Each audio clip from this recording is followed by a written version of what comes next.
শুরুতেই নিস্তব্ধতা, তারপর ইঞ্জিনের হালকা ঘড়ঘড় শব্দ এবং টায়ার ঘোরার আওয়াজ।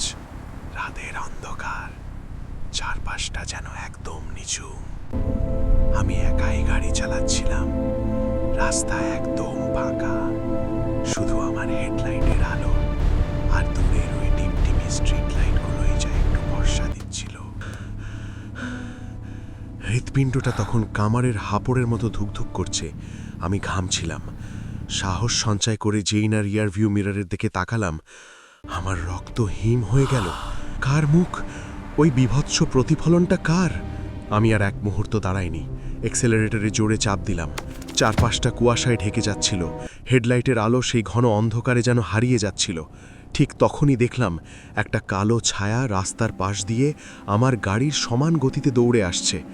আমি চিৎকার করতে চাইলাম, কিন্তু গলা দিয়ে কোনো শব্দ বেরোলো না।